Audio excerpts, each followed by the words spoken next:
Good morning student. आज हमारी English की क्लास है और जैसा कि हमने अपने पिछली क्लास में लेसन नंबर 6 द वीक के बारे में हमने पढ़ा कि सप्ताह में कितने दिन होते हैं और उन सप्ताह में हम किस किस प्रकार से अपने कार्यों का संपादन करते हैं। और आज हम उसी चैप्टर के एक्सरसाइज को देखेंगे।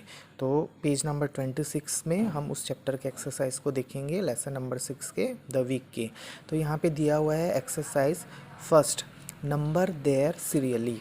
तो यहाँ पे कुछ बॉक्स में हमको जो हमारे सप्ताह के दिन रहते हैं उनका नाम दिया गया है और वो अपने क्रम में नहीं है।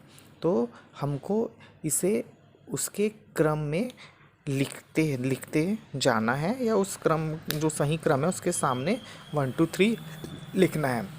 तो जैसा कि हम जानते हैं कि सबसे पहले कौन सा दिन आता है, तो सबसे पहले कौन सा दिन आता है, सबसे पहले आता है संडे।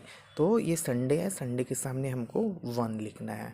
संडे के बाद आता है मंडे, मंडे के सामने 2, फिर ट्यूसडे आता है 3, फिर वेडनेसडे आता है 4, फिर थर्सडे आता है 5, फिर फ्राइडे आता है 6 और फिर लास्ट आता है सैटरडे 7। तो हमको इस सप्ताह के दिनों को उसके क्रम में जमाते हुए चले जाना है।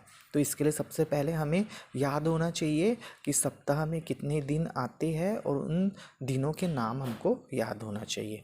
सेकंड एक्सरसाइज दिया है, circle the day which come first in each pair.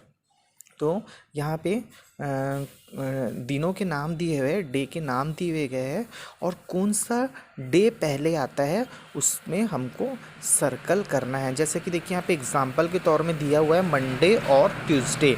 तो मंडे पहले आता है तो हम मंडे में, देखो यहाँ पे एग्जांपल में राउंड किया हुआ है। सेकंड है थर्सडे और वेडनेसडे। तो थर्सडे पहले आता है कि वेडनेसडे पहले आता है, तो वेडनेसडे पहले आता है तो हमको वेडनेसडे में राउंड का शेप बनाना है। थर्ड है सैटरडे और संडे।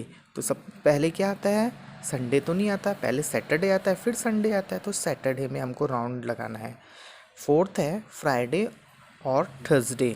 तो फ्राइडे बाद में आता है, पहले थर्सडे आता है तो हमको थर्सडे में राउंड का निशान लगाना है। लास्ट है ट्यूसडे और वेडनेसडे। तो पहले क्या आता है, ट्यूसडे आता है, वेडनेसडे बाद में आता है, तो ट्यूसडे में हमको राउंड का शेप लगाना है। Okay student, thank you.